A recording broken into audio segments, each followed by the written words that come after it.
ఇందు తండ్రి రాజ్లా వేషం వేసుకుని వచ్చి రేఖకు షాక్ ఇచ్చిన రాజ్ అసలు ఇదంతా ఎలా జరిగిందనేది వీడియోని స్కిప్ చేయకుండా చివరి వరకు చూడండి. బ్రహ్మముడి రాబోయే ఎపిసోడ్స్లో ఏం జరగబోతుందో ముందుగా తెలుసుకోవాలి అనుకుంటే వీడియోని లైక్ చేసి ఛానల్ని సబ్స్క్రైబ్ చేసుకొని పక్కనే ఉన్న బెల్ సింబల్లో ఆల్ పై క్లిక్ చేయండి. హిందూ రాజులు ఒకటవ్వాలని మీరు కూడా కోరుకుంటే కామెంట్లో ఎస్ అని టైప్ చేయండి. మొత్తం మీద చూసుకున్నట్లయితే గనుక ఇంకా రాజు స్వరాజ్ మేనలుడా కాదా, ఆ రేవతి కొడుకేనా కాదా అన్న అనుమానంతో రేఖ ఒక మనిషిని పంపించి పూర్తి ఎంక్వైరీ చేస్తే ఆ మనిషి ఈ మనిషి ఒక్కరు కాదని క్లారిటీ అయితే వస్తుంది. నిజానికైతే తన తల్లిదండ్రులు కాదు, తను మాకు దొరికాడు అన్న విషయం రాజ్కే చెప్పలేదు వాళ్ళు. అలాంటిది జనాభా లెక్కల వాళ్ళు వస్తే ఎందుకు చెప్తారు? పాపం పిచ్చిరేఖ వాళ్ళు చెప్పింది నమ్మి నిజమని అనుకుని అక్కడి నుంచి వెళ్ళిపోయి నేనే ఎక్కువగా ఆలోచించాను, నేనే ఎక్కువగా ఊహించుకున్నాను. వాడు రాజు మేనల్లుడు స్వరాజ్ కాదు, ఎవడో మనిషిని పోలిన మనుషులు ఉంటారు కాబట్టి వీడు అలానే ఉన్నాడు అని చెప్పి ఇంకా తన్ను తాను సమర్థించుకుని అంటే తన్ను తాను సముదాయించుకుంటుంది రేఖ. ఇంకా రేఖ అక్కడి నుంచి వెళ్ళిపోతుంది. ఇంకా ఎప్పుడు ఇందుకి అలాగే రాజ్కి ఎప్పటికప్పుడు గొడవలు జరుగుతూనే ఉంటాయి. ఎందుకంటే వీళ్ళిద్దరికీ విధిరాత ప్రకారం పెళ్ళి కావాలి కదా. ముందు అంటే రాజు ఇటు కావ్య ఇద్దరు కూడా అలాగే ముందు గొడవలు పడి తర్వాత భార్యాభర్తలు అయ్యారు కాబట్టి అదే స్పందాలో వీళ్ళ ప్రేమాయణం కూడా కొనసాగబోతుంది. అంటే వాళ్ళలాగే వీళ్ళు కూడా ఇద్దరు మొదట గొడవ పడి తర్వాత ఇద్దరు పెళ్లి చేసుకుని తర్వాత మళ్ళీ ఇద్దరు కలిసేటట్టుగా చెయ్యాలి అని ఇంకా వాళ్ళిద్దరు జాతకాల్లో ఆ టైప్లో ఉండడంతో ఇద్దరికి రాసి పెట్టి ఉండడంతో అలా ప్రతిసారి గొడవలు పడుతూ ఉంటారు. ఇంక ఇలా గొడవలు పడుతున్న క్రమంలోనే ప్రతిసారి ఏదో ఒకటి జరుగుతూనే ఉంటుంది. ఇంకా ఒకరోజు ఇందు అలాగే వాళ్ళ నానమ్మ అపర్ణ ఇద్దరు కూడా గుడికి బయలుదేరి వెళ్తారు. గుడికి బయలుదేరి వెళ్ళేసరికి ఇందు అప్పటికే చాలా కోపంగా ఉంటుంది. ఎందుకంటే ఇందు బయటకు వచ్చిన ప్రతిసారి కూడా ఆ రాజు తనని డిస్టర్బ్ చేస్తూ ఇబ్బంది పెడుతూ ఉంటాడు కదా. సో అందుకని ఇప్పుడు కూడా వాడు నన్ను డిస్టర్బ్ చేయాలి నానమ్మ, వాడిని మాత్రం నేను వదిలిపెట్టను అని చెప్తుంది. చెప్పేసరికి ఎవరి అతను, ఎందుకు నిన్ను అస్తమాను ఇబ్బంది పెడుతున్నాడు అంటూ అపర్ణ అడిగిన ప్రశ్నకు ఏమో నానమ్మ నాకు తెలీదు, నేను బయటకు వస్తానా, బయటకు వచ్చి ఇంటికి వెళ్ళే లోపు ఏదో ఒక రకంగా నాకు ఎదురు పడుతూనే ఉంటాడు నానమ్మ, ప్రతిసారి ఎదురు పడతాడు అంటూ మాట్లాడడంతో తనకి నీకు ఏదో బంధం ఉందేమోనే, అందుకే ఇద్దరు ఎదురు పడుతున్నారేమో, అంతే తప్ప వేరే ఉద్దేశం కాదని అనుకోవచ్చు కదా. ఉద్దేశం అంటే ఏమో లేదు కానీ ఎదురుపడిన ప్రతిసారి నేను అతనితో గొడవ పడాలనిపిస్తుంది. అతను నాతో గొడవ పడతాడు, మళ్ళీ కాంప్రమైజ్ అయ్యి కూల్ అయ్యి వెళ్ళిపోతాడు. రోజు ఇదే జరుగుతూ ఉంటుంది. సర్లే మనం గుడికి వచ్చాం, ఎక్కడైనా ప్రశాంతంగా ఉండు. నీకు ఇంటి దగ్గర ఎలాగా ప్రశాంతత లేదు కదా. ఆ రేఖ ఎప్పుడు మారుతుందో, రేఖ ఆంటీలో నిజంగా మార్పు వస్తుందా నానమ్మ? మార్పు అయితే రాదు కానీ మన జీవితాల్లో మార్పు వస్తాయని ఏదో చిన్న ఆశ. మనం అప్పుడు ప్రమాదం జరిగినప్పుడు అందరూ చనిపోయారనుకున్నాను కానీ ఒక వ్యక్తి బ్రతికుంటే బాగున్ను అని నా మనసు కనిపిస్తుంది. ఆ వ్యక్తి కనుక బ్రతికొచ్చి నీ పక్కన అండగా నిలబడితే ఇంకా అంతకు మించిన అదృష్టం మనకి ఏమీ ఉండదు అని ఇంకా అపర్ణ ఆ గుడిలో మాట్లాడేసరికి ఎవరు నానమ్మ, ఎవరా వ్యక్తి? ఇంట్లోంచి వెళ్ళిపోయిన నందునా? నందు కూడా రావాలి. నందు కాదు, మీ బావ రాజు స్వరాజ్ రావాలని నేను మనస్ఫూర్తిగా కోరుకుంటున్నాను. మా బావ నాకు బావున్నాడా? ఉన్నాడు, మీ మేనత్త కొడుకు. వాడు అచ్చం మీ నాన్నలాగే, వాడి యాటిట్యూడ్ మొత్తం మీ నాన్నలాగే. చివరికి చెప్పాలి అంటే పేరు కూడా మీ నాన్న పేరే. మీ నాన్న పేరు వాడి పేరు రెండు ఒక్కటే అంటూ చెప్పడంతో అవునా, ఇద్దరి పేరు ఒకటేనా? అవును, మీ నాన్న పేరు స్వరాజ్, అలాగే రాజ్ అని పిలుస్తాం, వాడి పేరు కూడా స్వరాజే, వాళ్ళమ్మ కావాలని పెట్టింది అంటూ మాట్లాడేసరికి అవునా, అయితే తను బ్రతికుంటే మనకు అండగా నిలబడతాడా నానమ్మ? ఖచ్చితంగా నిలబడతాడు, కానీ వాడు బ్రతికి ఉన్నాడని నా మనసు కనిపిస్తుంది. ఇన్ని రోజులు వాడు ఎందుకు రాలేదో ఏంటో తెలియట్లేదు అమ్మా ఇందు అంటూ బాధపడుతుంది అపర్ణ. బాధపడకు నానమ్మ, నీ కోరిక నెరవేరుతుంది. దేవుడు ఖచ్చితంగా ఉంటాడు. మనలాంటి వాళ్ళకి ఖచ్చితంగా సహాయం చేస్తాడు. సహాయం అవసరమైనప్పుడు మాత్రమే సహాయం చేస్తాడు ఆ భగవంతుడు. మనకిప్పుడు సహాయం అవసరం, ఖచ్చితంగా బావ మళ్ళీ మన దగ్గరికి వస్తాడు అని చెప్పి ఇంకా అపర్ణ ఇందు ఇద్దరు కూడా మాట్లాడుకుంటూ దైవ దర్శనం చేసుకుని బయటికి వస్తారు. బయటికి వచ్చి ఇలా బయటకు వచ్చి రోడ్డు క్రాస్ చేస్తూ ఉండగానే సడన్గా వచ్చి గుద్దేస్తాడు. గుద్దేసేసరికి కావ్య అది ఇందు కింద పడిపోతుంది. అమ్మా ఇందు లేమ్మా లే, ఎవడవాడు అని ఇలా చూసేసరికి ఎవడ్రా నువ్వు అని ఇలా చెయ్యి పైకెత్తుతుంది అపర్ణ. చూడడంతో ఒక్కసారిగా అలా స్టన్ అయిపోతుంది. ఇంకా కింద పడిపోయిన ఇందు లేచి నిలబడుతుంది. అపర్ణను చూడడంతో వాడు రాజు కూడా అలాగే ఉండిపోతాడు. ఇటు అపర్ణ అలా చూస్తూ ఉండిపోతుంది. ఇంకా వీళ్ళిద్దరినీ కూడా అలాగే చూస్తూ ఉండిపోవడం చూసి వీళ్ళిద్దరూ, ఏంటి మా వాడు మీ నానమ్మకి సైట్ వేస్తున్నాడా ఏంటి, మీ నానమ్మని చూస్తూ అలా ఉండిపోయాడు, చీ నోర్మి, మీ వాడిని చెంప మీద ఒకటి కొట్టు అని అనగానే ఒరే రాజు రాజు అంటూ ఓపడం అంటే బాడీని షేక్ చేయడంతో అని అలా ఊడిపోతాడు. నానమ్మ నానమ్మ అంటూ ఇది కూడా అనేసరికి ఇంకా ఆగిపోయి నాన్న రాజ్ అనుకుంటూ వెళ్ళి వాడి బొగ్గలను తడిమేస్తూ ఉంటుంది. ఎప్పుడైతే అపర్ణ చేతి స్పర్శ వాడికి ఒంటికి తగులుతుందో వెంటనే వాడిలో చాలా మార్పు అయితే వస్తుంది. ఎందుకంటే చిన్నప్పటి నుంచి కలిసి తిరగకపోయినా కొన్ని రోజుల పాటు నానమ్మ అన్నట్టు అమ్మమ్మ అన్నట్టు కాకుండా ఇద్దరు ఫ్రెండ్స్గా మారారు కదా. ప్రతిరోజు ఇద్దరు కలుసుకోవడం మాట్లాడుకోవడం చేసేవారు. ఆ తర్వాత చనిపోయేటప్పుడు కూడా ఇంట్లోనే ఉంటూ గలగల ఇంట్లోనే తిరుగుతూ ఉండేవాడు కదా. సో ఆ చేతి స్పర్శకు మొత్తం వాడికి అంటే తను మర్చిపోయిన గతం అంతా కూడా గుర్తొచ్చేసి ఒక్కసారిగా గతం గుర్తొచ్చే సమయంలో కళ్ళు తిరుగుతాయి కదా, డబ్బేలమని కింద పడిపోతాడు. పడిపోయేసరికి నాన్నరాజ్ అంటూ ఇంకా అపర్ణ వాడిని పట్టుకుని రాజ్ అంటూ పిలుస్తూ ఉంటుంది. నానమ్మ అతనెవరో నీకు తెలుసా అనగానే ముందు హాస్పిటల్కి తీసుకువెళ్దాం, ఆటో పిలు అని చెప్పి ఇంకా కావ్య ఇందుకు చెప్పడంతో వెంటనే ఇందు ఆటోని పిలవడంతో లక్కీ సహాయంతో హాస్పిటల్కి తీసుకువెళ్తారు.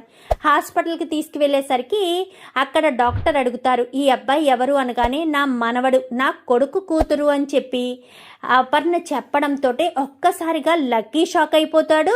ఇటు ఇందు కూడా షాక్ అయిపోతుంది. ఏంటి నానమ్మా నీ కొడుకు కూతురు నీ మనవడు అంటున్నావు, నువ్వు నిన్న చెప్పిన స్వరాజ్ రాజ్ ఇతనేనా అని చెప్పి ఇంకా అపర్ణను ఇందు అడగడంతో అవును, మీ నాన్నని నువ్వు ఎప్పుడూ చూడలేదు అని చెప్పావు కదా, మీ అమ్మ అచ్చం నీలానే ఉంటుంది అని చెప్పాను, మరి మీ నాన్న ఎలా ఉంటాడు, నాన్న ఫోటో ఒక్కటి కూడా లేదా నానమ్మ అంటూ నన్ను ఎన్నోసార్లు అడిగావు, మీ నాన్న ఫోటో ఏంటి, మీ నాన్న రూపమే వీడు అచ్చం మీ నాన్నలాగే ఉన్నాడు, ఎక్కడ ఏ మార్పు ఎక్కడ ఏమీ తేడలేదు, మీ నాన్నను తీసుకొచ్చి అద్దం ముందు నిలబడితే ఏ ప్రతిబింబం అయితే కనిపిస్తుందో అలాగే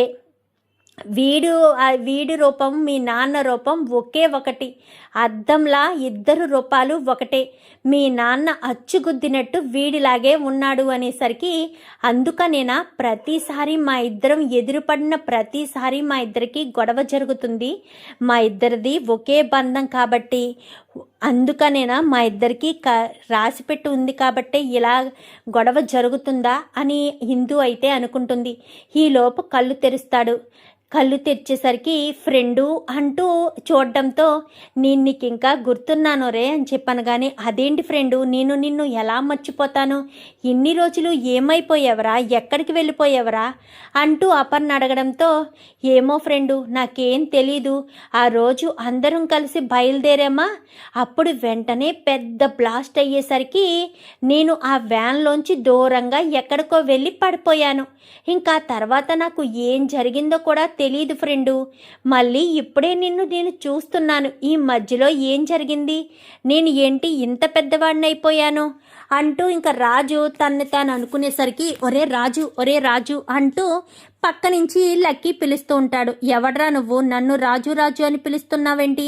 నా పేరు రాజ్, స్వరాజ్ అని అప్పుడు చిన్నప్పుడు చెప్పేవాడు కదా, అదే టెంపోలో చెప్పేసరికి ఇదేంట్రా నువ్వు నన్ను మర్చిపోవడం ఏంట్రా? నువ్వు గతం గుర్తు తెచ్చుకుని నన్ను మర్చిపోయావా? తను నీ స్నేహితుడు అని చెప్పనగానే, అవునా నా స్నేహితుడువా నువ్వు? అవునరా, ఇన్ని రోజులు నీ వెంట తిరిగింది నేనేరా నీ స్నేహితుడిని, నన్నైనా గుర్తుపట్టరా?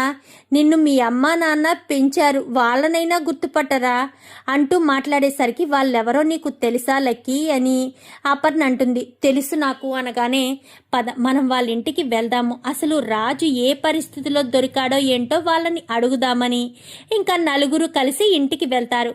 ఇంటికి వెళ్ళేసరికి ఇంకా ఇంటికి అటు ఇటు దిక్కులు చూసుకుంటూ వస్తాడు. ఏంటి తిరుగుళ్ళు అయ్యాయా, మీరెవరండి అంటూ ఇంకా వాళ్ళని అడిగేసరికి లోపు వాళ్ళ భార్య వస్తుంది. మీరెవరు అని చెప్పనగానే, ఇతను ఎవరో మీకు తెలుసా? అదేంటి తను నా కొడుకు కదా అని ఆ అవతల ఉన్న రాజు తండ్రి అనగానే, తను మీ కొడుకు కాదని నాకు తెలుసు, తను నా మనవడు, నా కూతురు కొడుకు.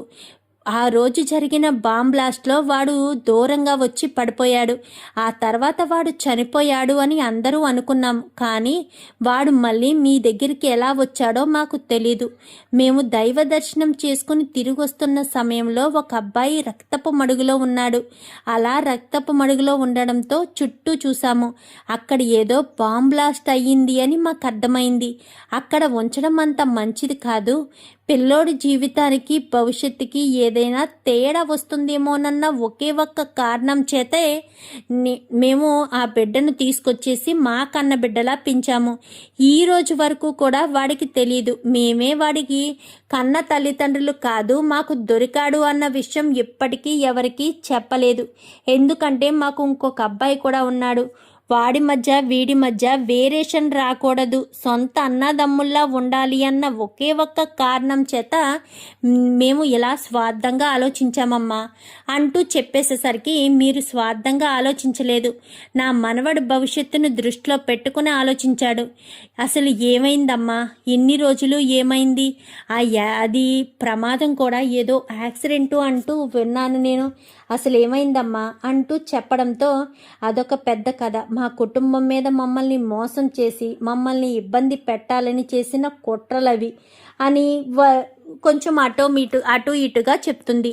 ఇప్పుడు ఏం చేయాలమ్మా అనగానే, మీరేమీ చేయరు లక్కీ, వీడిని తీసుకురా, వీడిని ఎలా రెడీ చేయాలో నేను చెప్తాను, ఒక్కసారి ఫోన్ ఇలా గివ్వి హిందూ అని చెప్పి వెంటనే ఫోన్ తీసుకుని స్వరాజ్ గురించి ఆల్రెడీ పాత ఫోటోలు ఉంటాయి కదా, వాటి గురించి వెతుకుతుంది. ఎంత వెతికినా ఫోటో అయితే కనిపించకపోవడంతో రాజ్ ఎలా ఉంటాడో అపర్ణకు తెలుసు కదా, కోటు అన్నీ కూడా కొనిపెట్టి ఇంకా రాజుని అంటే ఈ రాజుని స్వరాజ్లా చేసి రేఖ ముందు తీసుకొచ్చి నిలబడితే రేఖ గజ్జ వణికిపోవాలి అన్న రీజన్తో ఆ రకంగా నిలబెట్టాలి అన్న ఉద్దేశంతో ఉంటుంది అపర్ణ. ఇంకా అలా ఉన్న అపర్ణ వెంటనే ఒక బ్యూటీ అంటే జెంట్స్ బ్యూటీ సెలూన్కి తీసుకువెళ్ళి అక్కడ మొత్తం రాజు ఏ టైపులో ఉంటాడో వాడి ఫేసు అన్నీ ఒక్కటి కాదు అన్నీ కూడా మొత్తం టోటల్ చేంజ్ చేసేస్తుంది.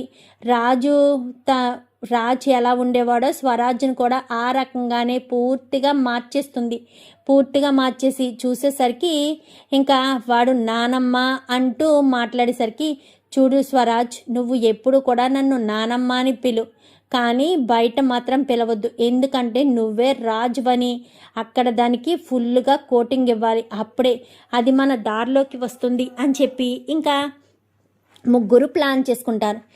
ముగ్గురు లక్కీతో కలిపి ప్లాన్ చేస్తారు. ప్లాన్ చేసిన తర్వాత, లక్కీ నువ్వు మాత్రం ఎట్టి పరిస్థితుల్లో రాజు పక్కన తిరగకూడదు, తిరిగితే ఆ రాజు ఈ రాజు ఇద్దరు ఒకటేనన్న అనుమానం వచ్చేస్తుంది అనగానే, సరేనండి అని చెప్పి ఇంకా వెంటనే రాజు సైడ్ అయిపోతాడు.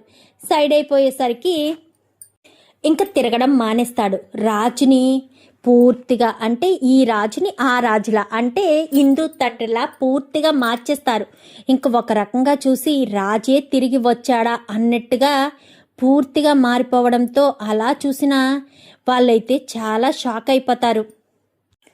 నిజంగా ఇదిగో మీ నాన్న అచ్చం ఇలానే ఉండేవాడే, కోటు సూటు వేసుకుని ఇలాగే దొరబాబులా ఉండేవాడు నా కొడుకు.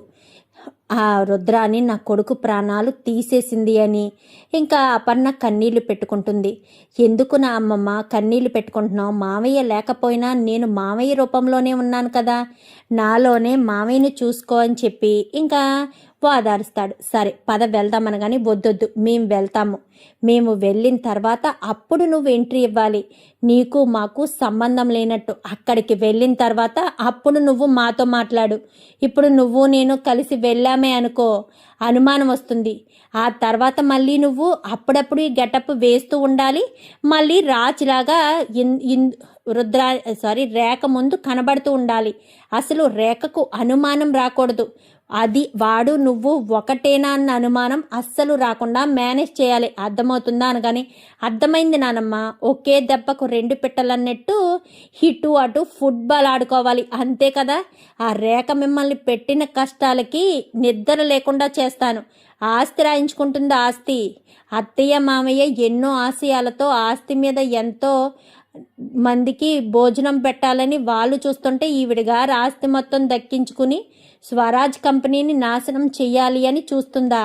ఎట్టి పరిస్థితుల్లోనూ వదిలిపెట్టను అంటూ ఇంకా మాట్లాడేసరికి అలాగే ఉండాలి రాజ్ అని ఇద్దరు కూడా అనుకుంటారు.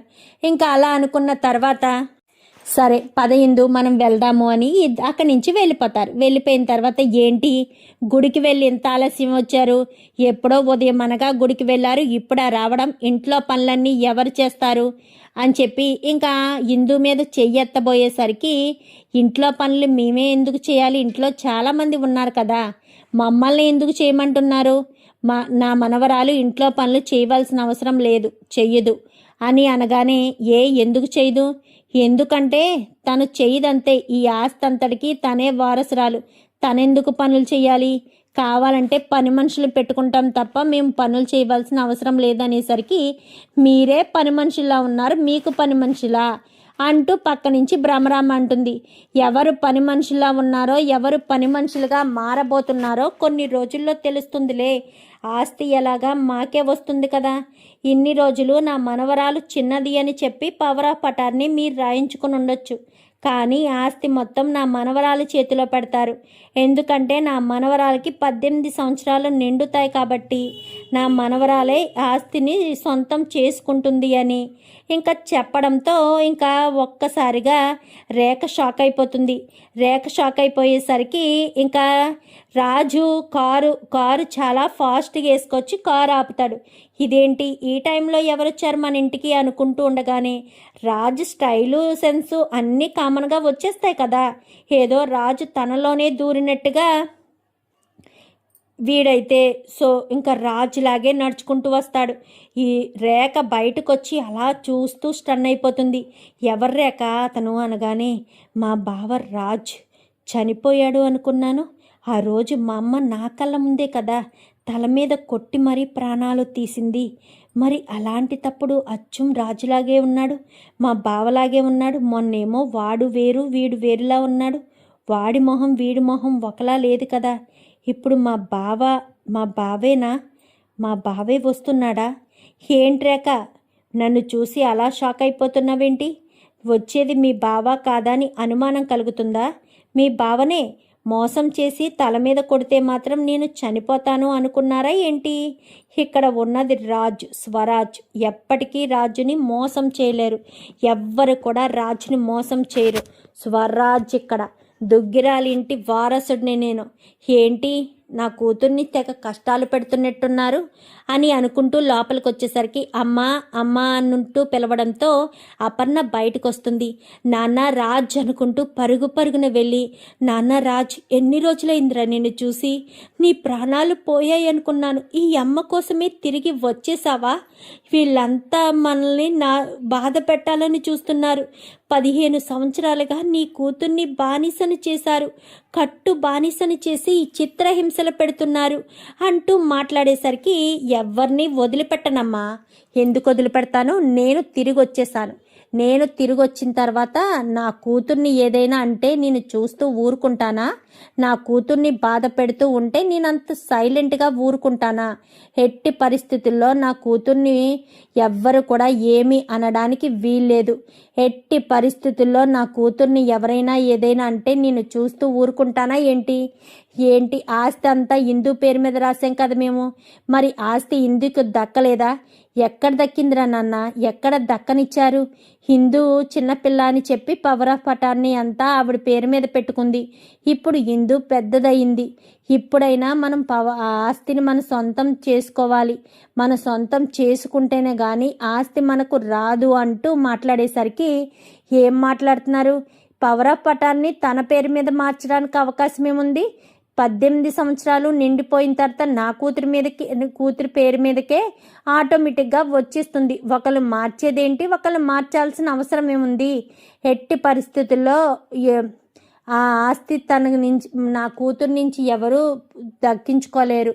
ఆస్తి మొత్తం నా కూతురు పేరు మీదకి నేను మార్చేశాను అంటూ చెప్పడంతో ఇంకా ఒక్కసారిగా రేఖ షాక్ అయిపోతుంది. ఆస్తి మొత్తం నీ కూతురి పేరు మీదే ఉంది. మరి ఇప్పుడు నీ తండ్రి ప్రాణాలు నా చేతిలో ఉన్నాయి కదా అని ఈ లోపు వెళ్ళి తన తండ్రిని అంటే సుభాష్ని కాస్త తీసుకొచ్చి సుభాష్ మెడ మీద కత్తి పెడుతుంది. గత 15 సంవత్సరాలుగా ఆస్తి వస్తుందనే మేము ఇన్ని రోజులు ఎదురు చూస్తే ఇప్పుడు చనిపోయిన వాడివి నువ్వు బ్రతికొచ్చేసి ఆస్తిని ఇవ్వను చెయ్యను, మిమ్మల్ని మెడపట్టి బయటకు గెంటేస్తాను అంటే చూస్తూ ఊరుకుంటానా? నా అంత తెలివి తక్కువవాడు ఎవడూ లేడనుకుంటున్నావా ఏంటి? నేనేమీ తెలివి తక్కువవాడిని కాదు, తెలివైన వాడిని. తెలివైన దాన్ని. నన్ను మోసం చేయడం ఎవ్వరి వల్ల కాదు. నువ్వు చనిపోయిన వాడివి బ్రతికొస్తే మాత్రం నీ ఒంట్లో సత్తా ఉంటుందా? నిన్ను నా నుంచి దూరం ఎవరైనా కాపాడగలుగుతారా అంటూ ఇంకా మాట్లాడేసరికి ఏంటి నన్నే ఎదిరించి మాట్లాడుతున్నావా? నేనేంటో నీకు తెలియదా రేఖ?